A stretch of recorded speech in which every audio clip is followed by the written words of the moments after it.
Welcome to Cemban, cerita muda Banyumani. Cerita apa tadi kamu? Cerita muda. Cerita muda ya. Hari ini kita ada di cerita muda Banyumani, yaitu di episode pertama di podcast ya kita dari ini ceritanya. Jadi kita akan membahas tentang hal-hal yang menarik lah dari Cemban ini kan. Contohnya apa nih contohnya? Contohnya hari ini nih. Hari ini kita bakal bicarain tentang bucin. Budak cinta. Budak cinta. Ya, hari ini kita juga nggak kesendirian karena ada narasumber yang cukup luar biasa, yaitu Romo di gereja kita, yaitu Romo Bono. Florentinus Hartosubono. Halo Romo. Halo. Ya. Selamat siang semuanya. Salam sehat. Jangan lupa bahagia. Mantap sekali Romo, pasti jangan lupa bahagia. Kamu tahu nggak kalau Romo Bono itu namanya Florentinus Hartosubono, itu ada artinya? Apa? Flow itu mengalir, ya kan? Oke, flow. Iya kan, ya flow aja ya. Mengalir ya Romo ya? Ya betul. Mengalir. Harto itu harta. Nah, Romo itu bagaikan harta yang mengalir ya. Sekarang mengalir sampai di Banyumani. Keren namanya. Baru tahu saya. Iya, baru saja dapat kepikiran itu sebenarnya. Iya. Iya, terima kasih. Oke Romo, jadi hari ini kita akan membahas tentang dinamika anak muda saat ini. Sebenarnya bukan hanya di OMK atau sebenarnya ini terjadi di mana saja, bisa di kegiatan kampus, bisa di lingkungan sekitar lah, bukan hanya di gereja. Jadi biasanya anak-anak zaman sekarang itu kecenderungannya kalau punya pacar lupa dengan segalanya. Ya lupa kan? temen gitu Lupa ya. temen, lupa keluarga, Lupa tugas, dan lain-lain. lupa Tuhan, lupa berdoa. Nah, lupa gitu. berdoa, lupa beribadah. Nah, kita enggak ya, yang penting enggak aman ya kita ya. Iya. Aman. Iya. Sebelumnya kita belum perkenalan loh. Oh Ya, iya. kamu tadi selain ada Romo Lupa. sebagai narasumber, sekarang di sini ada saya Rambo Ada saya Sisil. sebagai pasangan paling enggak jelas ya di jelas Banyumani. di sini. Ya, lupa lo perkenalan. Langsung kita kembali lagi ke topiknya tadi. Sebelum kita bahas lebih panjang tadi, kita tadi sudah membahas bahwa ada anak-anak yang karena berpacaran, karena mempunyai pasangan sampai lupa dengan banyak hal. Nah, di zaman sekarang itu namanya adalah bucin, ya kan? Budak cinta. Budak cinta. Ya. Kalau saya sih menganggap budak cinta ini kalau melihat orang berpacaran ya biasa aja sih sebenarnya, kalau namanya orang lagi seneng-senengnya, nanti kalau udah lama kan enggak gitu kan. Ya biasanya kan gitu ya Rama ya. Ya betul. Biasanya budak cinta itu ungkapan dari orang-orang yang iri sebenarnya. Iri karena mereka jomblo kita pacaran ya. Iya. Mungkin gitu sebenarnya. Aduh, aku juga jomblo loh. Waduh, aku Mohon maaf Rama. kira iri. Lupa Romo. Tapi kan Rama enggak pernah ngatain bucin, Mo. Ya, jomblo sudah lapuk. Iya, jadi gitu Romo. Kita akan membahas Ya, tentang bucin. baik.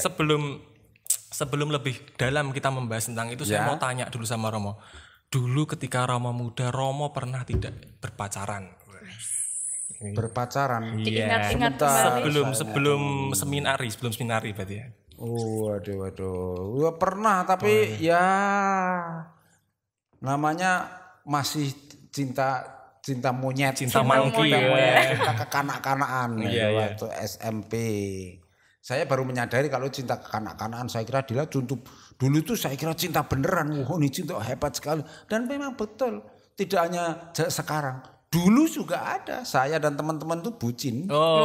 Kalau dulu namanya apa Romo? Kalau bucin itu kalau dulu istilah. Mabuk cinta. Mabuk cinta. Dulu. Oke. Mabuk cinta. Nah, mungkin dari pengalaman Romo itu, dari pengalaman zaman dahulu sampai apa yang Romo lihat sekarang gitu kan. Romo juga sudah menikahkan banyak sekali orang. Nah, sekarang kita masuk ke topiknya. Pertanyaan saya adalah definisinya itu cinta itu seperti apa? Apa definisinya? Bagaimana kita bisa mendefinisikan cinta itu secara mudah biar kita mengerti dengan cara yang mudah, Romo? Oh, cinta itu terdiri dari 2 kata.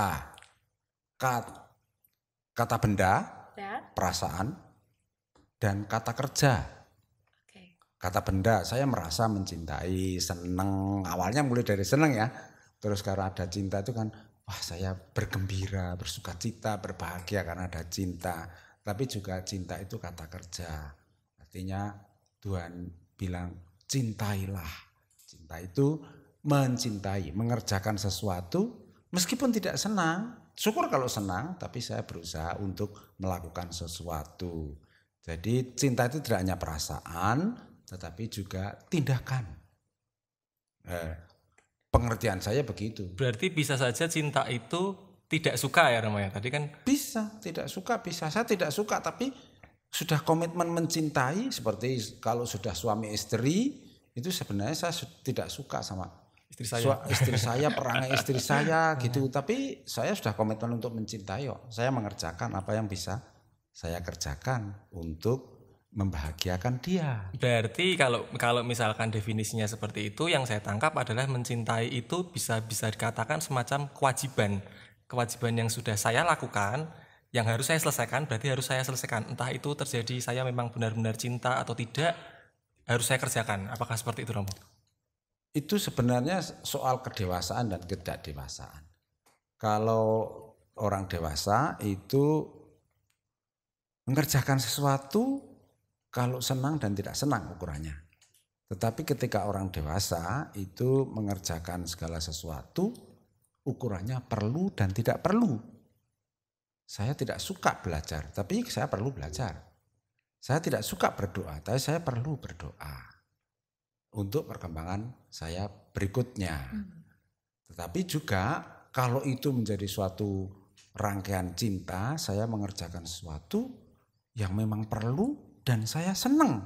Wah, itu luar biasa itu. Itu kekuatan cinta di situ. Ada perasaan yang kuat, tetapi juga mengerjakan sesuatu dengan bergairah, dengan semangat tinggi. Begitu. Iya, paham. Kamu paham enggak? Iya, paham. Kayaknya belum paham dia, Romo. Berarti kayak nafsu gitu gak sih? bisa saya simpulkan bahwa ketika kita mencintai itu adalah saat benar-benar mencintai ya. Adalah saat dimana kita sudah mulai dewasa sebenarnya dalam bertindak ya, Romo ya. Jadi kalau kita dalam bertindak itu belum dewasa, belum bisa dikatakan bahwa kita mencintai secara sungguh-sungguh gitu ya, Romo. Tetapi tidak bisa dikatakan bahwa kekanak-kanakan tidak cinta. Oh gitu. Karena mulanya ketika kita bicara soal cinta asmara, itu bagian dari salah satu cinta, itu ada cinta kekanak-kanakan yang disebut cinta monyet. Itu senang, kamu senang aku juga senang. Kamu marah aku juga marah. Kamu memberi aku juga memberi. Jadi itu selalu timbal balik begitu. Kamu menyenangkan aku juga menyenangkan kamu. Kamu membahagiakan aku juga membahagiakan kamu. Itu kekanak-kanakan masih dalam taraf itu. Bucin itu biasanya dalam tahap itu, enggak apa-apa. Itu dilewati aja supaya memberikan kegairahan hidup. Tetapi kalau terus-menerus begitu ya tidak betul, harus mulai berkembang. Bagian cinta monyet itu terbayang terus apa-apa serba untuk dia. Kalau dia lupa WA lalu dia mulai marah, mungkin WA sudah ada yang lain ya mulai curiga gitu. Terus tapi nanti tengkar tapi garuk lagi gitu, terus kangen lagi, terus nanti kangennya lebih menderu-deru setelah itu. Terus balikan. Lah kalau pas cinta asmara mengambil keputusan menikah itu payah itu payah, fatal. Oh, jadi sebuah kesalahan berarti ketika kita belum benar-benar dewasa dalam mencintai, lalu memutuskan untuk menikah itu adalah sebuah kesalahan besar ya. Kesalahan besar. Lalu kemudian tahap remaja, mulai lebih dalam lagi, melihat hal positif, terus dilihat hal positif. Juga tahu sih hal negatif, tetapi masih secara rasional. Yo harus diterima yang positif dan negatif, tetapi saya kagum pada dia yang punya hal begitu banyak hal yang saya kagum, wajahnya ganteng, hatinya bagus, tulus dan kerjanya hebat dan seterusnya. Pribadi-pribadi itu yang mulai dikagumi, tetapi kemudian ketika menanjak sudah menjadi cinta dewasa, lalu melihat kekurangan-kekurangannya, perbedaan-perbedaannya, termasuk perbedaan agamanya, pola-pola pikirnya, bisa enggak itu? Lalu ketika sudah pasti orang ini bisa, saya ajak untuk mengelola perbedaan dan persamaan. Justru perbedaan menjadi kekayaan. Ketika sudah sampai pada bagian itu, lalu boleh mengambil komitmen, mari kita hidup bersama dalam pernikahan. Tetapi ketika masih pada tahap kedua, tahap remaja tadi, mengambil keputusan untuk menikah itu juga berat konsekuensinya. Karena dulu itu dia waktu pacaran mesra sekali, penuh perhatian, sekarang kok jadi egois, iya dia jadi cerewet, payah. Dan itu dibatalkan sudah tidak bisa. Itu sebabnya seringkali saya membuat lelucon. Kalau mau ada manten saya tanya, ini kapan menikahnya? Ini Romo tanggal sekian bulan ini. Oh, kapan cerainya? Nanyanya kapan cerainya? Kerat lur. Loh, tiba-tiba cerai gitu. Ya enggak mau cerai betul loh ya. Coba lalu dalam kanonik itu saya periksa komitmennya sejauh mana dia mampu untuk menahan semua gejolak yang barangkali tidak lagi menyenangkan, tetapi tetap berkomitmen untuk mencintai. Ya, intinya gitu. Komitmen dan itu kalau sudah masuk jenjang pernikahan saling menerima. Ini barusan saya kayak mendengarkan homili Romo ketika misa pernikahan. Sebelum kita lebih jauh tentang bagaimana mencintai sampai lebih jauh ke tahap itu tadi Romo. Saya kira lebih jauh gini loh. Saya itu pernah ditanya orang, mulanya saya begini, saya ini berkati jenazah bolak-balik tapi rak mati-mati. Terus ada umat yang mengatakan, lah Romo tuh ya lucu kok, berkati mantan bolak-balik rada tidak di mantan. Lah kok diajak lebih jauh saya suruh jadi mantan, ya repot saya. Iya. Kalau Romo jadi mantan yang menikahkan Anda siapa? Masalahnya itu ya. Nah itu tadi Romo, kita kembali lagi ke bucin dan ya bucin lah. Kalau bucin kan pasti masih di era di zaman-zaman kita pacaran gitu ya Romo ya.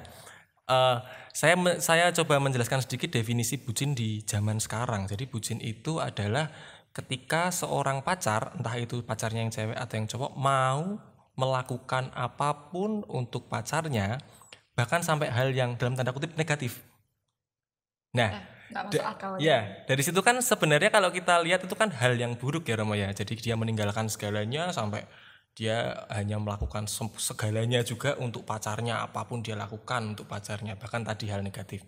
Nah pertanyaannya begini, jika pacaran seperti itu, apakah pacaran itu diperbolehkan sebenarnya Romo? Ini bukan boleh dan tidak boleh, meskipun dilarang mau gitu itu lakukan sembunyi-sembunyi. Semakin dilarang semakin digas. Semakin dilarang digas. Iya, ini jadi seperti penjual gas itu jalannya menurun ya gas gitu terus. Meskipun harus direm tapi malah gas. Karena menawarkan dagangannya gas. Kalau menurut kitab suci sendiri gimana Romo penjelasan tentang pacaran itu seharusnya yang seperti apa? Apakah ada Romo di kitab suci Romo? Tapi saya tertarik ini dulu yang pertama tadi. Ya. Lalu kalau sedang kayak begitu boleh dan tidak boleh? Bukan. Yang penting sadar dan tidak sadar. Kuncinya di situ. Saya sadar berada dalam tahap mana. Ketika saya berada dalam tahap ini, oke lah saya terima memang saya sedang mabuk sama dia. Saya terus terbayang terus kalau ada dia itu rasanya hidup lagi saya berubah betul-betul. Dan itu memang disadari. Saya sadar mengenai hal itu kuncinya. Ketika sadar dalam keadaan begitu, lalu saya bisa mengendalikan. Gitu. Lalu ketika mengendalikan, bagaimana cara mengendalikan? Pertanyaan yang kedua tadi, apakah ada di dalam kitab suci tentang pacaran? Jelas pacaran sendiri tidak eksplisit ada, kecuali yang sangat dekat itu dalam kitab Kidung Agung. Misalnya, maaf saya buka lagi. Kidung Agung 8 ayat 6 dikatakan, taruhlah aku seperti meterai pada hatimu, seperti meterai pada lenganmu, karena cinta kuat seperti maut, kegairahan gigih seperti dunia orang mati, nyalanya adalah nyala api, seperti nyala api Tuhan. Indah sekali. Kidung Agung menggambarkan cinta asmara dengan sangat indah dihubungkan dengan Tuhan, dihubungkan dengan kehadiran Tuhan di dalam kehidupan ini. Tetapi yang lain itu misalnya dalam kitab Kejadian, mengapa Adam dan Hawa saling tertarik, itu sebenarnya simbol pria dan wanita saling tertarik satu dengan yang lain. Lalu dimunculkan di situ, itu awalnya, kemudian mereka bisa melakukan komitmen untuk hidup bersama. Itu tentang pacaran, tetapi kemudian tentang yang ideal banyak sekali. Misalnya dalam 1 Korintus 13 madah kasih. Misalnya dari 1 Yohanes 4 ayat 18 bahwa barang siapa mengasihi cintanya tidak sempurna. Barang siapa tidak mengasihi cintanya tidak sempurna gitu. Dalam arti karena lawan cinta itu takut menurut 1 Yohanes 4 ayat 18, barang siapa takut cintanya tidak sempurna. Jadi tidak ada ketakutan mestinya kalau cintanya itu sejati. Tidak takut ini, tidak takut ini, semua saya kerjakan bisa dipertanggungjawabkan. Gitu. Harusnya seperti itu ya Rama. Iya, buat teman-teman jangan lupa itu tadi ayat-ayatnya dicatat ya. Ayat-ayat dicatat. Ya biar kalian nggak pada Anda ini tidak pada bucin-bucin lah gitu ya. Mengesalkan sekali Anda itu ya. Oh, bucin enggak apa-apa asal sadar tahap mana saya berada. Yang masalahnya itu tadi Rama udah bucin ya kan. Wah, nggak mau ikut apa-apa atau hawane pacaran ya saya sama pacaran tapi kalau kegiatan tetap aktif gitu. Kan gitu ya Rama harusnya ya Rama ya. Ya, kegiatan itu untuk mengambil jarak. Orang itu bisa menjadi sadar ketika saya mengambil jarak. Ini kalau terlalu dekat saya tidak bisa membaca. Tapi ketika agak jauh maka saya bisa membaca. Itu padanannya seperti itu. Ketika sedang bucin jangan terus mabuk di situ terus, ambil jarak supaya saya sedang begini lah. Sehingga bisa mengendalikan. Betul. Iya, kamu jangan dekat-dekat aku ya kamu ya. Biar aku sadar ya. Oke, apa lagi nih pertanyaan selanjutnya nih buat Rama nih? Nah, apa yang harus dipastikan sebelum kita mulai pacaran nih Romo? Untuk kaum muda yang mungkin masih jomblo nih Romo. Oh, ketika mau jadian gitu ya? Dia itu karena masih para pendekatannya. Ya, pas masih kepo-keponya gitu loh. Ya. Yang ganteng nih. Yang patut dipastikan apa? Sok ganteng lah. Kira-kira bertepuk tangan sebelah enggak itu? Ada langit. Saya dekati gitu kok, malah dia cuek aja. Jangan-jangan dia udah punya pacar. Iya. Lalu ada mungkin juga ternyata tuh pacar temanku, gimana ya? Waduh. Selama bendera kuning belum berkibar aman. Bendera kuning. Nah, kerap kali orang mencampur adukkan ini. Ketika masih pacaran dianggap sudah suami istri, panggilannya sudah papa mama, ayah bunda, luar biasa. Sehingga itu sudah kepunyaan saya. Orang lain tidak boleh mengambil. Padahal itu masanya masa pendekatan, belum masa komitmen. Harap ini dijaga dan disadari posisi ini belum resmi. Maka dari itu masih terbuka terhadap yang lain, sehingga tidak usah ada pembatasan tertentu. Dia berkenal dengan yang lain ya tidak apa-apa. Nanti kalau milih saya memang kualitas saya bagus cocok untuk dia ya terus, kalau enggak ya. Berarti tetap harus sadar diri juga ya Romo ya. Betul, kuncinya sadar diri. Pinter kamu. Luar biasa. Tapi sebenarnya barusan aku dapat poin gini, mau sama siapa saja deketan sama siapa saja nggak masalah. Ya. Berarti nggak masalah ya kalau aku chatan sama orang ya. Tapi tunggu, harus nomor satu lagi komitmen. Oh iya, komitmen. Komitmen saya mau menjaga. Memang membaca buku. Kayak membaca buku loh. Baca buku banyak. Boleh baca buku yang mana aja. Tapi sekarang saya baru baca ini kok. Gitu. Jadi mana fokusnya dulu. Tapi kalau ini ternyata ini kurang bagus. Ya ganti lah. Yang lainnya lagi ya. Gitu. Oh gitu. Nah kalau saya baca buku kalau sudah selesai ganti Romo. Kayaknya sudah selesai ini bacanya. Kapan selesainya gitu ya? Emangnya berapa pacar yang udah diselesaikan? Wah itu masa lalu itu Romo. Bahaya kalau dijelaskan. Iya, tadi saya menangkap poin tentang apa tadi ya? Kriteria. Tadi kan pertanyaannya tentang yang harus dipastikan sebelum berpacaran. Ya. Nah, lalu ketika kita sudah memastikan itu, kan tidak ada yang pasti ya Romo di dunia ini ya Romo ya. Ya. Kecuali cinta Tuhan terhadap manusia, itu jelas. Yang saya tangkap dari iman saya seperti itu. Betul. Nah, misalkan gini, saya menyukai Sisil misalkan. Saya sudah memastikan bahwa dia juga menyukai saya. Ya. Tapi pada perjalanannya ternyata dia itu cuma pura-pura menyukai saya. Jadi misalkan dia habis putus sama pacar sebelumnya, terus karena itu dia cari pelampiasan Romo. Terus pura-pura suka sama saya misalkan gitu. Nah, cara mengetahui hal seperti itu kira-kira bagaimana Romo? Apakah ada penjelasannya tentang hal seperti itu Romo? Kalau bagian itu saya bukan ahlinya. Karena itu keterampilan yang pasangan ya. situasional dan kekinian. Itu juga alasannya karena Romo pacaran sudah lama ya. Jadi ya itu. lupa mungkin Iya, salah aku tanya itu. Kekinian itu. Kekinian. Romo tidak bisa menjawab ya. Nah, bucin ya kan, kita lagi bicara tentang bucin. Mau melakukan apapun untuk pacarnya, bahkan sampai hal yang negatif sekalipun ya. Betul. Sekarang kalau saya tanya misalkan bucin itu budak ya kan,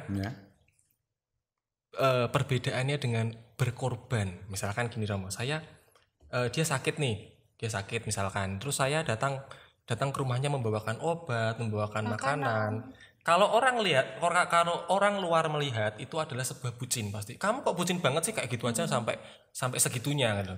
Padahal menurut saya berkorban, saya menyayangi dia pacar saya. Jadi apakah salah jika saya membawakan dia obat, membawakan dia makanan untuk kesehatannya? Nah, lalu bagaimana cara membedakan antara bucin itu orang yang mabuk cinta dan orang yang memang benar-benar berkorban sebenarnya? Jadi untuk teman-teman sendiri, maksudnya teman-teman yang ngatain ya kan, kadang-kadang kan teman-teman seenaknya ngatain, bucin kamu gitu kan, padahal enggak kan gitu kan. Nah itu bagaimana Romo? Kuncinya satu tadi, kata sadar.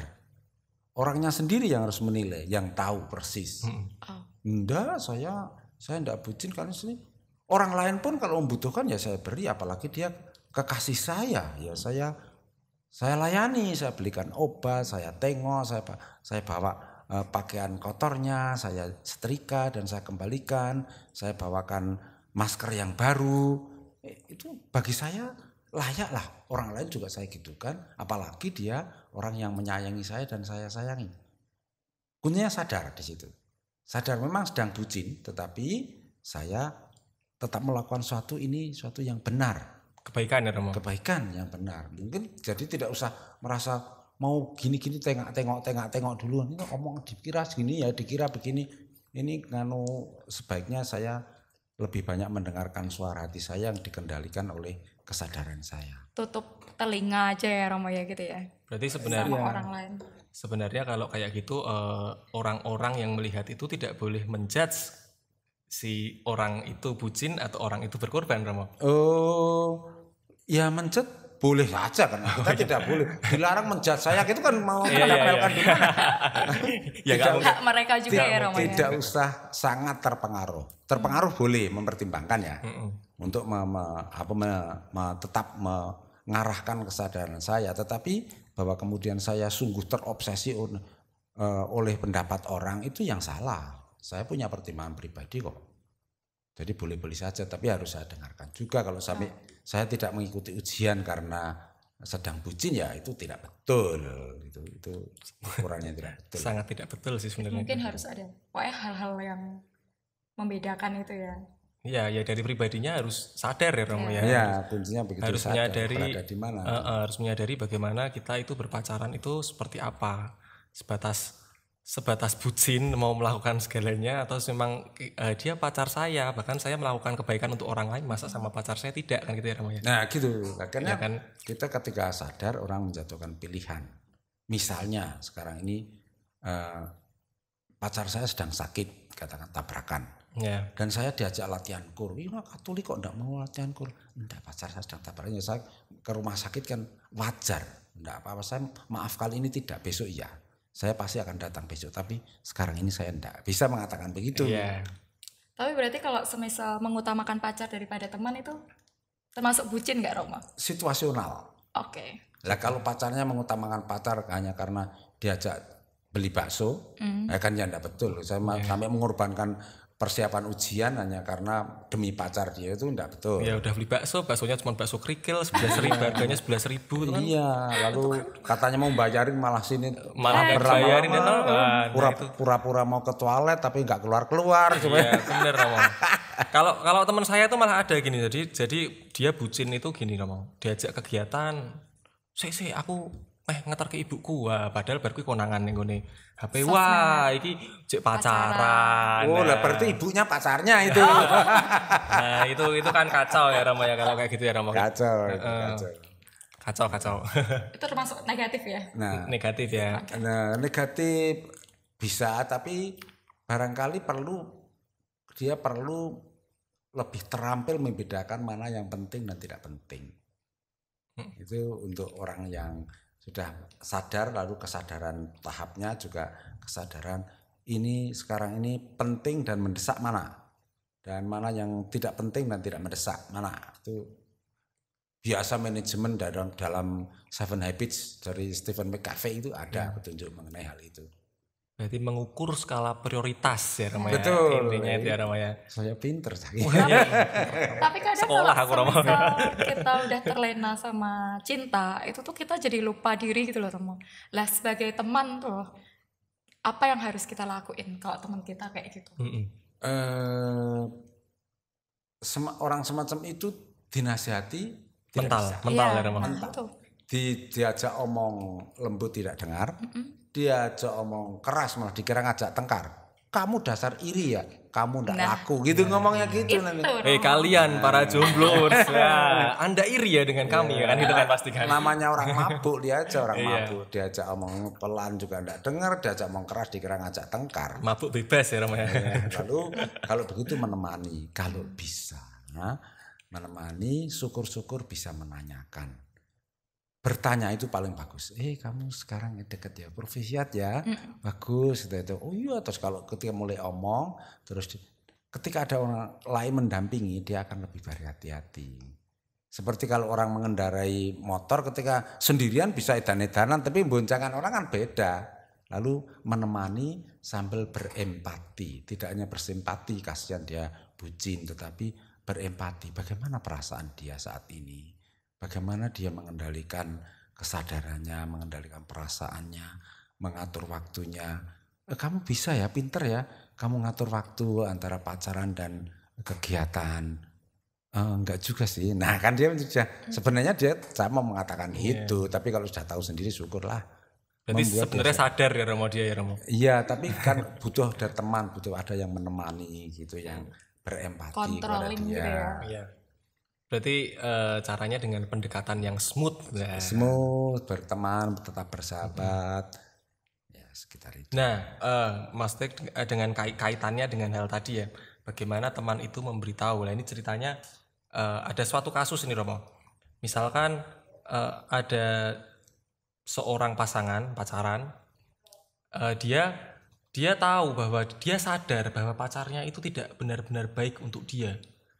Tapi dia bucin sama pacarnya itu, dia rela melakukan apapun untuk dia. Kayak menutup segala, Jadi kayak membohongi diri ya sendiri. benar-benar bucin sih Romo sebenarnya. Jadi dia sadar pacarnya itu tidak cocok untuk dia, tapi dia benar-benar melakukan.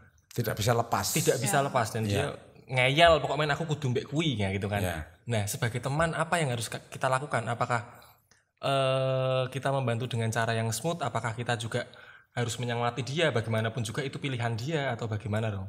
Tetap kita menerima sebagai sahabat dengan ramah dan lembut, menemani dia, dan sekali lagi daripada menasihati kita bertanya, kamu memang serius sama dia? Cuma informasi aja, dengar-dengar katanya tuh dia gini, sudah kamu pertimbangkan. Alah, biarin aja, orang cuek itu memang orang iri suka gitu sih. Suka gitu. Nah terus oh iyalah, enggak apa-apa ya. Sudah berarti ini mental, besok lagi ditemani.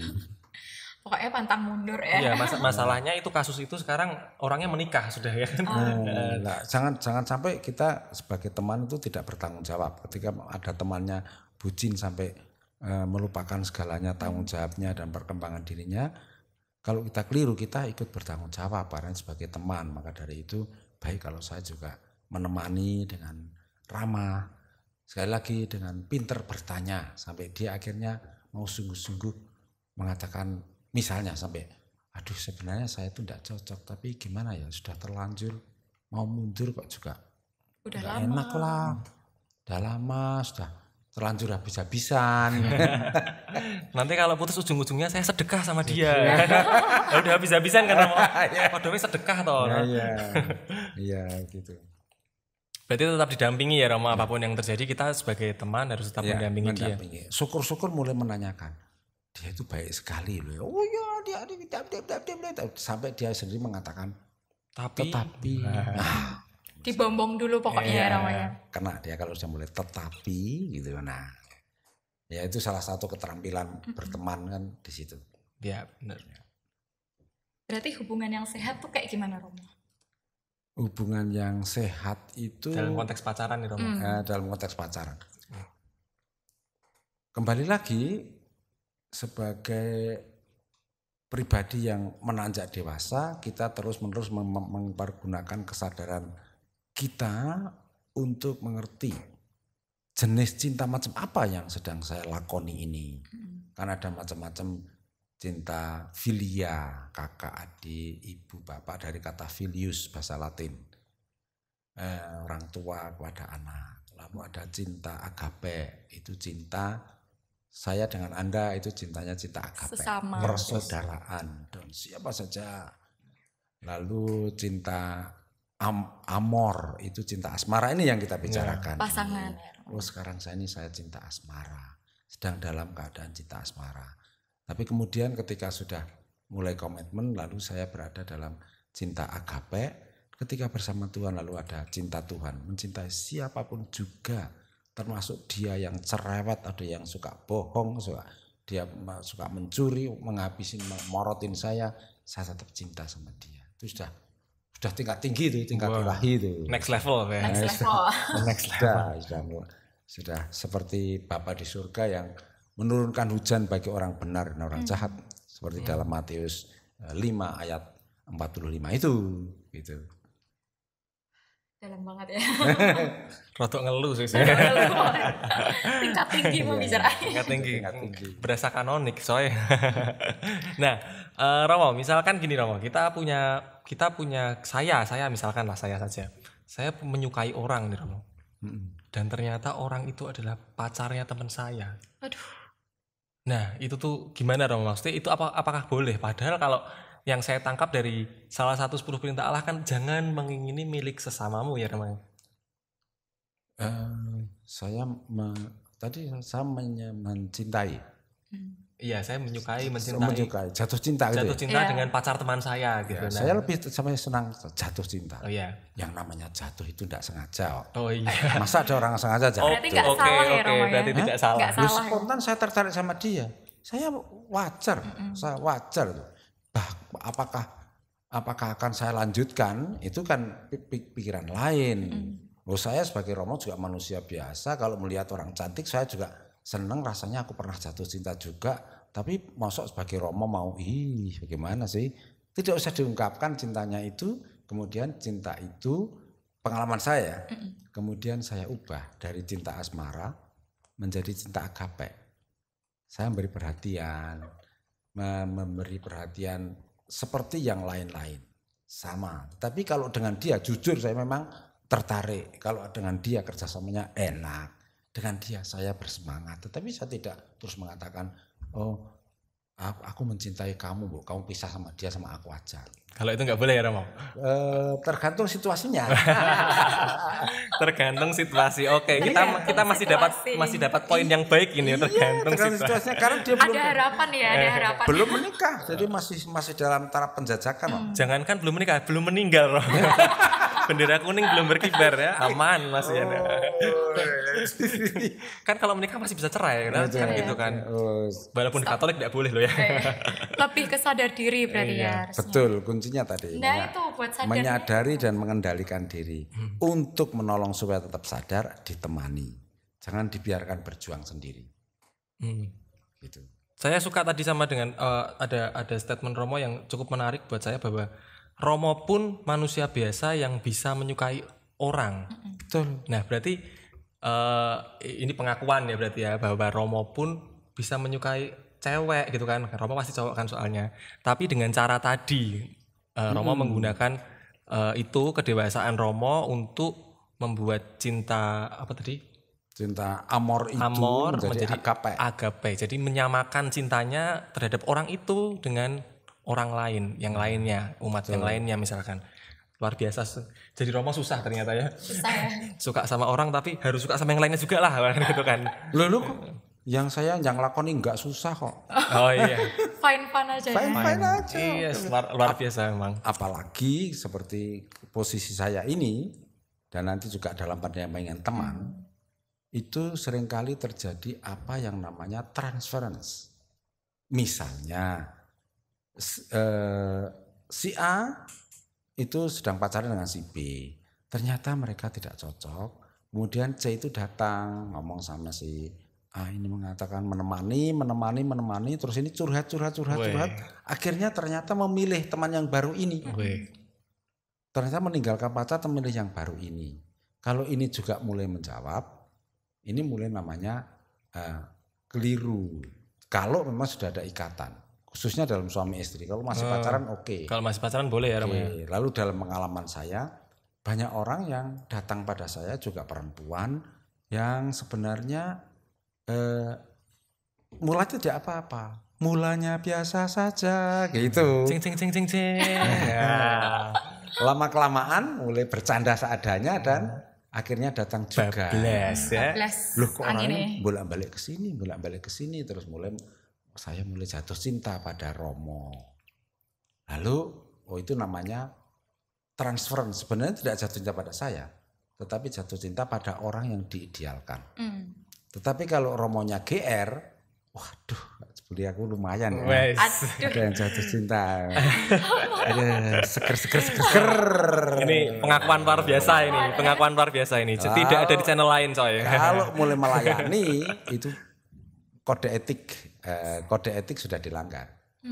Karena menanggapi itu namanya counter transference. Counter transference. Kalau mereka kemudian menikah itu biasanya gagal. Karena sebenarnya ternyata Romo itu juga ada begitu.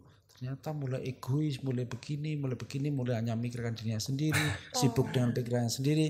Si Romonya juga perempuan dulu begitu manis, begitu penuh penderitaan dan sangat mudah menerima, kok sekarang jadi ngejelan, cerewet, komentar macam-macam lah. Karena memang namanya transference itu sebenarnya orang dibalik itu ini hanya gambaran dari bagian itu. Nah kalau menemani teman bagian itu yang diperhatikan, apalagi kalau teman itu sudah katakan sudah fix saya mau menikah dengan dia. Lalu kalau menemani jangan sampai terjadi transference. Itu rambu-rambu yang mesti rambu. Traffic light ya, rambu yang mesti dijaga. Begitu. Menarik ya bahasannya ini, wah luar biasa ini. Ini pertanyaan. Gak nyampe. Iya, ini agak berat ini ya. Wah. Agak berat sekali ini. Soalnya ada headsetnya. Nah, Romo, terus pertanyaan saya gini. Ketika kita berpacaran, terkadang seperti ini, Romo. Ketika pendekatan ya, Romo ya. Pendekatan itu biasanya si dia ini baik sekali. Manis lah omongannya, legit gitu kan Romo, kriuk-kriuk gitu kan. Masakin tiap hari. Terus tiap apalah pokoknya enak-enak lah hawanya. Mengirim kata-kata yang bijaksana. Iya, tiap pagi. Kutipan-kutipan kitab suci. Ya, berarti pokoknya aku mau doa seluruh hariku dengan penuh doa untukmu sayang. Ketika mulut tidak bisa bertutur kata. Jadi ini ya. Jadi kayak ucapan apa gitu ya. Aku mau mencintai kamu dengan sederhana. Nah, itu lagu kayaknya. Jadi pengen nyanyi. Nah, biasanya ketika mereka sudah gitu, mereka sudah dimabuk cinta kan Romo, mesti di awal-awal kan lagi angkat-angkatnya, terus ketika berjalannya waktu mungkin 3 bulan, 4 bulan, 5 bulan itu mulai konangan ya, mulai kelihatan si pasangan itu punya sifat yang lain yang sebelumnya tidak diketahui. Sifatnya adalah kasar misalkan. Kasarnya udah mulai dengan main tangan, mulai dengan mulutnya ngata-ngatain atau kayak gimana. Nah, bagaimana seorang yang berada di sisi korban, ya saya bilang korban itu, untuk menyikapi hal tersebut Romo? Padahal dia sebenarnya masih cinta dengan si cowok itu misalkan, atau si cewek itu, atau sebaliknya.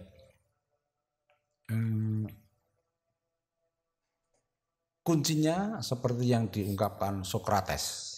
Socrates itu seorang filsuf Yunani. Bisa menjadi filsuf hanya bermodalkan satu kata, mengapa?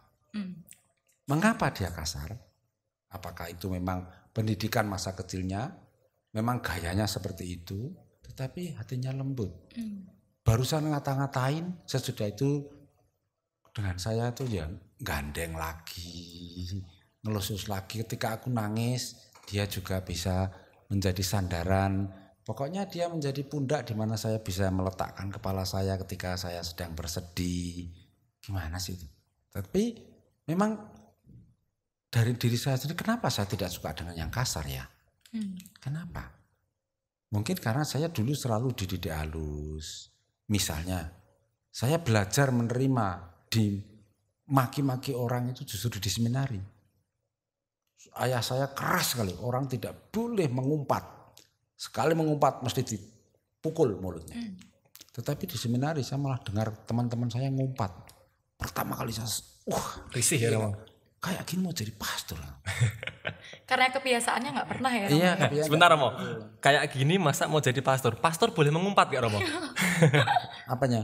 Pastor itu boleh tidak untuk mengumpat. Kalau tidak sengaja. Oke, dibenarkan. Romo siapa? Romo Bambang itu ya, Romo Bambang yang pakai kursi roda itu kan sukanya mengumpat Romo. Sengaja malahan itu Romo. Ya tinggal maksudnya. Maka dari itu mengapa dia mengumpat? Hanya untuk menekankan sesuatu. Misalnya, saya mengatakan kata kasar pada manten. Pokoknya kalau mau cerai datang saya tolong ya. Saya tolong. Gampang, persyaratannya mudah. Datang, bawa mercon, menjeblukin lambemu. Itu kan kasar. Tetapi supaya diingat. Kadang harus pakai hal yang kasar ya. Gitu. Oke. Sekitar itu. Lalu dengan teman yang semacam itu memang kondisinya mengapa dia begitu? Apakah memang asli memang begitu atau memang dia sudah menolak kehadiran saya? Kalau memang sudah begitu ya sudah. Memang saya tidak tahan dengan kasaranmu, maaf saya kita bubar sajalah, tidak bisa. Karena saya juga tidak berambisi memperbaiki kamu, cuman saya tidak tahan dengan cara itu. Nah, tetapi dalam perjalanan saya sudah belajar bagaimana bertahan dengan kata-kata kasarmu, dengan bahkan dengan kekerasan, mulai main tangan, mulutnya kasar. Lalu saya ternyata sudah 1 tahun ini belajar, saya gagal. Maaf, kita nggak jadi. Oh berani gitu, awas ya. Apalagi kalau sudah gitu, pasti harus gagal. Karena ini mulai orang egois ini. Mulai main ancam-ancam ini bukan cinta, paksaan ini. Mulai obsesi memaksa. ya, mulai mengancam adalah paksaan. Iya. Ya oke. Bukan cinta ya. Poinnya. Egois itu, cinta egois. Cinta yang egois. Cari keuntungan sendiri. Berarti dari penjelasan Romo saya bisa menyimpulkan bahwa ketika korban merasakan hal tersebut, misalkan kita tarik backgroundnya kenapa si dia kok sampai seperti itu, gitu kan Romo? Nah bisa jadi ada masalah dengan keluarganya atau memang gaya masa kecilnya memang begitu. Iya, gaya berbicaranya kan gitu kan. Iya.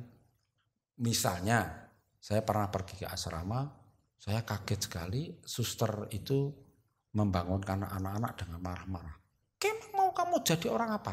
Bangun, ayo bangun. Kalau nggak bangun aku pukul. Dia bapak pukul. Nggak bangun dipukul betul. Suster, kok gitu sih pendidikan kekerasan? Nggak, Romo, emang cara mereka begitu. Di rumah kalau cuma dikatakan, mari bangun sudah waktunya, tidur lagi mereka. Lah kalau orang macam itu. Nah tapi mereka serius jadi orang. Dan hatinya juga lembut. Persahabatan mereka akrab dengan saya. Maaf, gaya Flores dengan gaya Jawa sangat beda. Beda ya, benar. Flores tuh terang dan bisa kasar, tapi Jawa halus, militer begitu.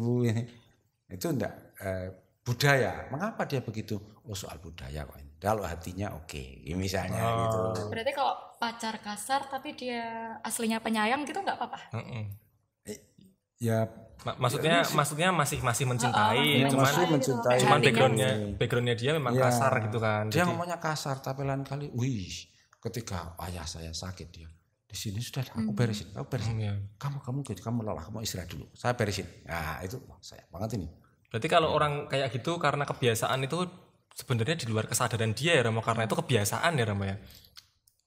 Misalnya biasa ngomong keras ya, padahal dari kecil seakan-akan gitu, getak-getak padahal memang cara berbicara seperti itu gitu. Itu kan dia nggak sadar Ramo yang ngomong pasti Ramo.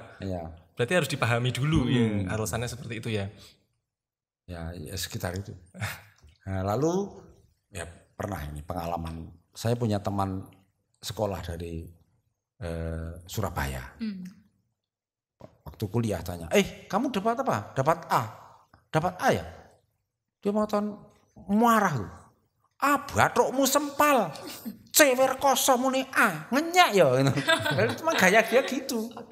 Romangun Wijaya ketika ketemu dengan orang Malang, dia mengatakan, Sugeng rawuh nderek nepaken nami kula Bilyarto saking Ngayojo. Temannya dari Malang. Delok niki lho, karo kancane nganggo krama inggil delok iki. Oh cah bodoh iki lho delok. Langsung dibilang bodoh. Budaya yang berbeda. Oke. Sebenarnya kalau kayak gitu bukan hanya dalam pacaran, dalam kita bersosial pun kita harus memahami orang yang sedang kita ajak berkomunikasi ya Romo. Mengerti ya. Jadi kalau misalkan ada orang ngomong getak-getak gitu, ya dipahami dulu dia kenapa kok kayak gitu kan Romo kan. Gak bisa kita tahu-tahu, kok dia ngomongnya getak-getak sih kan gitu kan. Kalau kayak gitu pasti jatuhnya malah gak suka sama orang itu, padahal orang itu sebenarnya baik, sebenarnya maksudnya baik. Oh ya oke. Tapi kalau orang biasanya ngomong halus tiba-tiba getak-getak, ada apa ini? Nah itu beda lagi. Beda lagi ini. Gitu. Kalau memang bawaannya dari dulu ngomongannya memang wis getak-getak ngono ket biyen yo wis memang bocahnya koyo ngono. Ngapain dipermasalahkan kan gitu ya Ramo. Oke, menarik sekali. Wah, apalagi nih? Nah, balik lagi ke hubungan ya. Lah terus hubungan yang layak untuk dipertahankan tuh kayak gimana Romo? Hubungan yang layak untuk dipertahankan untuk sampai nikah. Itu hubungan yang istilahnya cinta dewasa itu mau menerima unsur negatif dan positif, bahkan mampu mengelola perasaan-perasaan negatif dan tingkah laku, pola pikir negatif diri saya dan diri pasangan saya menjadi suatu yang menguntungkan untuk kehidupan saya. Bagaimana mengelola konflik, bagaimana mengelola perbedaan. Kalau itu sudah dilatih sejak awal waktu pacaran, itu pantas dilanjutkan. Gitu. Lalu juga tetap memegang bahwa cinta itu perasaan, tetapi cinta itu juga kata kerja. Tetap perasaan dijaga supaya tetap menyala kasih itu, tetapi kemudian tetap juga ada usaha untuk mengasihi. Nah, kalau sudah pada tahap itu, ada buku yang bagus, ini namanya 5 bahasa kasih, aslinya berjudul 5 Languages of Love, karangan Gary Chapman. Mungkin bisa ditunjukin ke kamera ya, bukunya kayak apa ya. Ini orang-orang itu tetap mengasihi, tapi kerap kali kasihnya tidak tepat. Aku sayang kamu, tetapi tidak tepat. Satu orang mungkin dia suka diberi hadiah. Ada yang suka merasa disayangi kalau disanjung, diberi kata-kata yang manis. Kamu pinter, kamu bisa, kamu itu berhak bahagia, itu misalnya itu. Ada yang menyukai saat-saat yang berkualitas, duduk bersama, ngobrol, lalu sekedar untuk menghabiskan waktu bersama-sama hanya untuk berdua. Misalnya saya menganjurkan suami istri, kadang-kadang kamu ngulangi waktu pacaran, anak-anakmu titipkan siapa, kamu boncengan kemana waktu kamu dulu pacaran dan jajan ke sana dulu. Edan-edanan di jalan naik motor gitu supaya ini waktu-waktu kualitas ada. Juga ada yang suka di sentuhan fisik. Kalau menangis ada yang dipeluk, dilus-lus pundaknya seneng, merasa ayem, nyaman. Yang lain ngapain sih? Aku benci sama kamu, pegang-pegang. Jangan pegang aku ya. Padahal maksudnya sudah kerjaan banyak, kamu tinggal main HP terus. Oh kalau begitu bahasa kasihnya dia minta dilayani gitu. Lalu dibantu pekerjaannya. Ketika orang sudah sampai situ, oh saya mengenal bahasa kasih saya ini, bahasa pasangan saya ini. Maka saya bisa menyayangi dia dengan penuh. Kalau bahasa dari Gary Chapman itu seperti orang mengisi tangki bahan bakar untuk bisa melanjutkan perjalanan hidupnya. Yang satu suka diberi hadiah, tapi oleh pasangannya malah cuman dibantu pekerjaannya terus. Dia tidak merasa disayangi. Karena bagi saya bahasa cinta adalah diberi hadiah. Ketika orang itu mengerti, berkembang bagus kasihnya. Dengan hanya memahami itu, lalu kata kerja, cinta itu berarti kata kerja, saya menyayangi pasangan saya yang bahasa kasihnya ini. Begitu. Ya. Dan itu harus dilakukan oleh keduanya ya Romo, nggak bisa salah satu. Ya, maka dari itu orang-orang yang calon-calon manten sekarang saya beri tes, tahu nggak? Nah, bagaimana mengasih? Gimana Romo tesnya gimana? Pasangan dengan tepat. Gimana Romo? Ini clue nih. Oh, tesnya yang mengerjakan list loh. Pasang. Padahal aku mau minta clue loh. Jadi besok kalau pas kanonik atau pas khusus kita tahu, gampang. Tapi soal ya pendewasaan cinta nih ya, Dan. Saya mau tanya. Soal cinta yang dewasa, apa bisa diukur dari segi waktu? Misal ada pasangan yang mau nikah, terus tapi mereka baru 3 bulan pacaran gitu. Apakah sudah bisa disebut cintanya itu dewasa gitu Romo? Saya menyukai kata-kata bijak. Menjadi tua itu pasti. Menjadi dewasa belum tentu.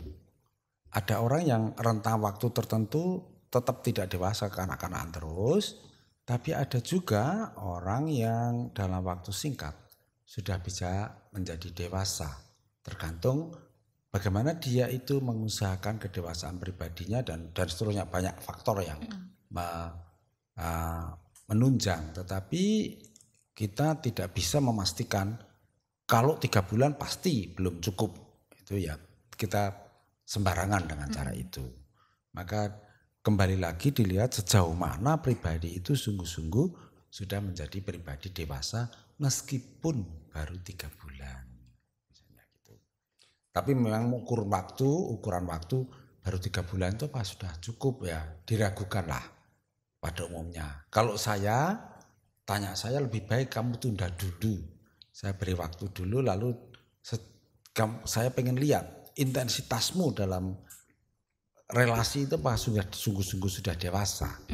Jadi sebaiknya konsultasi dengan orang lain yang kira-kira bisa menuntun dia, bisa memberi petunjuk bahwa ini belum siap dan tidak siap. Tidak bisa menentukan sendiri. Enggak, aku sudah cukup dewasa, cukup bagus. Padahal dewasa dan umur tua belum tentu.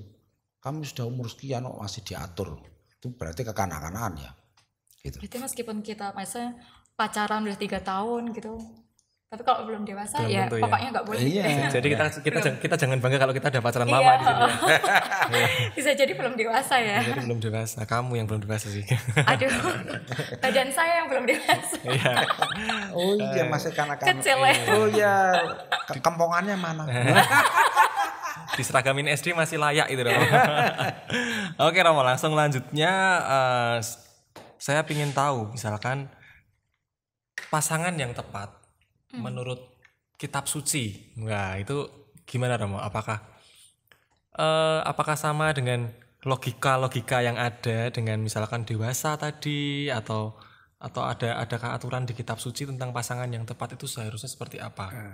Yang persis mengenai itu langsung tidak ada. Tetapi dari pemikiran saya ada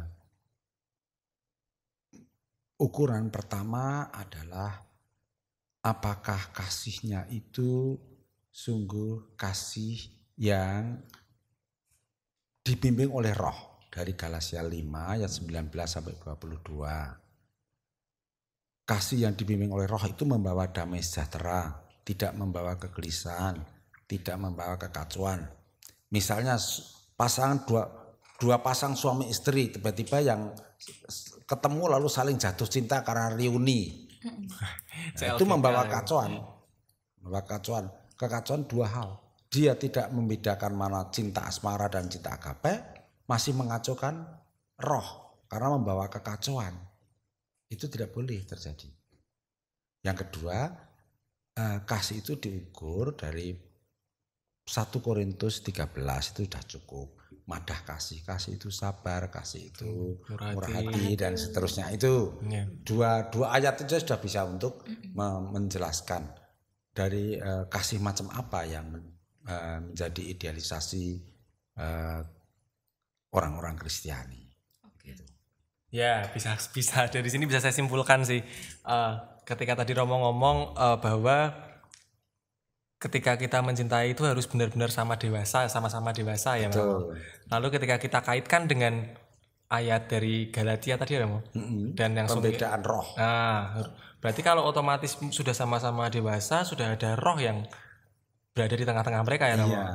Lalu dari kedewasaan itu menurut saya pribadi sih ya pasti ada yang namanya pasti secara tidak langsung menerapkan bahwa kasih itu sabar, kasih itu murah hati. Itu otomatis ya berarti namanya. Dan kasih itu yang akan menghasilkan buah-buah yang baik dalam kehidupan mereka seperti sabda Yesus, pohon yang baik akan menghasilkan buah yang baik dari Lukas 6 itu. Ya. Lebih mengalir gitu ya. Sebenarnya ini juga termasuk jawaban dari pertanyaan selanjutnya sih, hubungan yang dipimpin oleh Tuhan Yesus itu hubungan yang seperti apa? Ya itu jawabannya sudah terjawab nih, 2 pertanyaan langsung terjawab nih. Ya. Langsung kamu pertanyaan apa ini? Pertanyaan terakhir ya? Terakhir. Iya. Terus cinta yang seperti apa yang sebaiknya diberikan manusia pada Tuhan Yesus sendiri? Agak berat ya nih pertanyaannya. Makanya dikasih pertanyaan antara manusia dan manusia, sekarang tiba-tiba manusia dengan Tuhan. Wah. Ya, saya harus meminjam istilah-istilah orang-orang dari fisika kuantum. Wah, angel nih. Aduh, anak IPS. Anak IPS menyingkir. Fisika kuantum itu soal getaran energi. Mengukur getaran energi. HP kita itu pakai prinsip kuantum, getaran energi, vibrasi energi. Ketika saya jatuh cinta, ada vibrasi antara dua orang itu. Ada vibrasi energi yang saling bergetar, frekuensinya sampai sama dan saling menggetarkan, saling tergetar. Itu orang-orang fisika kuantum mengerti, oh dia jatuh cinta itu ada getaran. Lalu termasuk getaran-getaran emosi. Lalu cinta macam apa yang kita buat? Tuhan Yesus itu tergetar begitu kuat hatinya untuk manusia yang sedang menderita, maka akhirnya getaran itulah yang pokok yang bisa kita haturkan kepada Tuhan. Maka kalau orang bertanya, Romo kalau supaya saya dekat dengan Tuhan doanya apa? Ya belum tentu sama dengan supaya pacar saya mengetahui bahwa saya cinta aku cinta dia itu kata-katanya bagaimana? Ya belum tentu mana kata-kata yang menggetarkan dia. Bagi saya menggetarkan dan menggetarkan. Maka hubungan kita dengan Tuhan itu menjadi hubungan cinta, hubungan getaran. Maka ketika kita orang berdoa itu melihat getaran hati yang ada di situ. Misalnya, saya tergetar lagu Komuni Batin itu luar biasa, menggetarkan, membuat getaran dalam hati saya untuk tergetar kepada Tuhan. Lalu getaran cinta itulah yang bisa saya berikan kepada dia. Maka saya akan memilih kata-kata yang tergetar, yang menggetarkan saya. Dan apa yang menggetarkan saya ketika saya mengucapkan nama dia, mudah-mudahan dia juga tergetar. Tapi inilah getaran yang saya persembahkan pada dia. Mempersembahkan yang dia memberi getaran begitu penuh pada saya juga sepenuhnya memberikan getaran pada dia. Itu sebabnya ketika kita berdoa juga kita fokus supaya getaran kita itu seperti sinar yang di prisma itu. Jadi menyatu, terfokus, tidak terpencar-pencar. Sedang berdoa mikir sana mikir sini, tidak begitu. Tapi sekarang dalam kasih itu kita membangun hidup religius kita menjadi serius ketika berhubungan dengan Tuhan. Mulailah dengan doa yang lebih serius, doa yang lebih menggetarkan hati saya dan menggetarkan hati Yesus. Oh, apa yang ada pertanyaan yang memang sering saya pikirkan itu ternyata terjawab di sini. Jadi kenapa ketika saya itu menyanyikan inilah anak domba Allah, itu saya terasa bergetar. Gitu ya. Terus ketika nyanyi anak domba Allah, Tuhan kasihanilah kami, berarti itu adalah salah satu bentuk getaran fisika kuantum cinta kita ke Tuhan itu. Ungkapan cinta gitu, pada Tuhan. Tadi doa pembukaan itu salah satu lagu yang menggetarkan saya. Utuslah Roh-Mu ya Tuhan. Begitu mengucapkannya saya tergetar hati saya. Roh saya menggetarkan hati saya Tuhan. Sekarang saya terbuka terhadap kehadiran Roh. Jadi kayak blek gitu lalu mulai dibuka pintunya gitu. Berarti sebenarnya cinta yang harus kita berikan kepada Tuhan itu sebenarnya sederhana ya Ramo, tidak harus hal yang rumit, tapi sesederhana itu ketika kita bisa menemukan getaran kita terhadap Tuhan, ketika kita berhubungan secara spiritual dengan Tuhan lalu kita menemukan getaran itu, berarti itu adalah bentuk dari cinta kita ke Tuhan secara langsung. Ya betul, itulah bedanya agama dan spiritualitas. Kita sudah bicara pada tingkat orang Kristen mengatakan, orang Katolik dan Kristen atau Kristiani tingkat mistik, orang Islam mengatakan sufi. Jadi sekarang saya hubungan langsung dengan Tuhan itu dalam getaran, bukan dalam ritus-ritus dan ritual-ritual ini itu. Itu sebabnya Katolik banyak memiliki simbol-simbol yang menggetarkan bau-bauan. Suara gong, suara lilin, nyala api, ada tempat kudus. Itu tidak hanya kata-kata ya, tapi suasana yang menggetarkan. Ini tempat ini kudus, tidak boleh sembarangan orang masuk. Itu. Maksudnya supaya menimbulkan getaran tertentu di hati dan rasa manusia. Lalu kalau kembali pada rasa dan kata kerja tadi, saya mengasihi Tuhan, maka saya juga mengerjakan sesuatu untuk Tuhan. Klop kan? Iya, mengerjakan sesuatu untuk Tuhan, yaitu dengan berdoa itu tadi Ramo, dengan yang getaran tadi ya Ramo ya. Atau ketika saya mengerjakan sesuatu ini saya kerjakan untuk Tuhan, maka harus dengan senang hati. AMDG. Ya, anak Loyola ya kamu. Oh, anak Loyola. Oh, AMD itu singkatan apa? Ad Maiorem Dei Gloriam. Enggak bener Ramo. Ad Maiorem Dei Gloriam itu memang Santo Ignatius luar biasa. Kemuliaan Tuhan. Ya, kemuliaan Tuhan. Singkatan plesetannya tahu? Apa Ramo? AMDG. Enggak. Aku mau nundas gundul. Sony mana Sony ya, tolong Sony. Ahlinya persingkatan ya kan. Ya itu tadi. Wah, pembicaraannya ini sebenarnya sederhana tapi jadi berat ini karena ngomongnya sama Romo ini. Pada tingkat mistik ini. Kita bicara mulai dari cinta monyet ya, sampai kita berbicara dengan cinta kita ke Tuhan ya kan. Jauh sekali coy. Wah. Menarik. Apa ada yang mau disampaikan lagi nggak sama Romo untuk teman-teman yang bucin atau teman-teman yang suka ngatain temannya bucin? Nah mungkin ada pesan dari Romo untuk teman-teman itu. Hanya satu kata kunci, sadar. Bahasa Yesus berjaga-jaga. Berjaga-jaga. Kata sadar, selalu berjaga-jaga. Sadar apa yang saya katakan, apa yang saya kerjakan, ada di tahap mana dan seterusnya. Kuncinya itu sadar. Jadi meskipun kita cinta mati sama pasangan tetap harus berjaga-jaga dan sadar. Ya, betul. Yeah. Untuk teman-teman jangan lupa sadar ya. Sadar ya para. Sadar. Kalau temanmu itu seperti itu, sadarlah bahwa temanmu memang seperti itu ya. Dan sadarkan juga. Sadarkan dia. Kalau pacarmu nyusahin kamu ya kamu sadar bahwa dia menyusahkan ya teman-teman. Ya kesimpulannya itu sebenarnya dari pembicaraan kita tadi, kesimpulannya adalah sadar. Bagaimana kalian bisa mendewasakan diri kalian dengan menyadari di mana posisi kalian sekarang dan apa yang harus kalian lakukan di posisi sekarang. Begitu Romo? Ya, lalu pertanyaan yang pokok. Ini yang juga sampai dulu dari dulu sampai sekarang muncul. Sadar akan Tuhan Allah bertanya kepada Adam. Adam, di manakah kamu? Sadar, saya sekarang ada di posisi saya, lokasi saya sekarang di mana? Dan saya akan bergerak kemana? Itu kita tahu, kata sadar. Jadi kayak membaca map. Di mana kamu? Oh sekarang posisi saya di sini. Lalu mapnya kemana? Oh ke sana, arah tujuannya. Nah itu sudah perjalanan sudah terjamin kalau sudah mulai begitu. Oke, satu kata berjuta makna bisa digunakan untuk apapun sebenarnya ya. Bukan hanya kehidupan percintaan, tapi juga kehidupan kehidupan bekerja, kehidupan apa-apa. Sadar di mana posisimu, mana tujuanmu, lewat mana kamu mau lewat ya kan Romo? Ya, kalian harus sadar. Oke teman-teman, ya gak kerasa udah berapa jam kita ngobrol di sini. Udah lama sekali sama Romo ya. 1 jam kita ngobrol sama Romo. Wah. Gak kerasa ya? Gak kerasa sekali. Mungkin ini kalau pertanyaannya lebih banyak juga gas terus sebenarnya ya. Sampai malam gitu. Iya.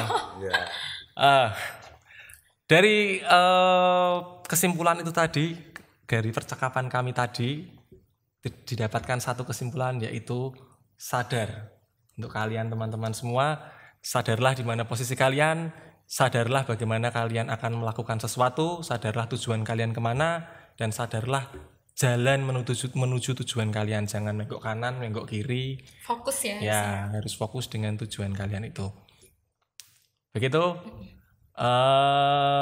Ya namanya ada pertemuan pasti ada perpisahan ya kan. Nah, sebagai penutup ringan. Ya, penutup dari Romo. Dengan kata sadar itu, saya sedang bucin ini mau menikah apa enggak? Enggak, sekedar bucin-bucin aja kok. Ya enggak apa-apa. Berarti bucin tapi enggak sadar. Oke ketika tidak diseriusin. Ya bisa enggak diseriusin. Apa. Kalau ini mau saya seriusin nah ini. Ya, teman-teman. Tapi saya tangkap ini omongan Romo, saya tangkap ini. Bucin kalau cuma mau bucin-bucin aja enggak apa-apa. Oke ya. Jadi bucin diperbolehkan ya guys. Diperbolehkan bucin. Oke guys, itu tadi obrolan kita, sharing-sharing kita bersama Romo Florentinus Hartosubono PR. Romo yang bagikan sebuah harta yang mengalir ya kan. Nah, dari sampai di Banyumanik. Itu bagikan harta buat kita loh di Banyumanik ya kan. Romo juga nggak tahu loh itu kayak gitu. Oke, saya Rambo, saya dan ini Sisil dan Romo, kita pamit di video kali ini, episode kali ini, di channel kali ini, episode pertama ini, dan mungkin episode terakhir buat kita ya, karena kita mungkin habis ini nggak jadi MC lagi ya kan, atau mungkin episode terakhir juga buat Romo nanti. Besoknya Romo Marto besok atau besok narasumber lain. Atau suster siapa gitu ya. Kan ganti-ganti dong. Ya. Oke, gitu lagi, gitu saja teman-teman. Sampai ketemu lagi di episode lain di Cemban. Cerita Muda Banyumanik. Cerita Muda Banyumanik. Sampai ketemu lagi teman-teman. Kelamaan sebetulnya. Tuhan memberkati. Ya, dadah. Tuhan memberkati. Dadah.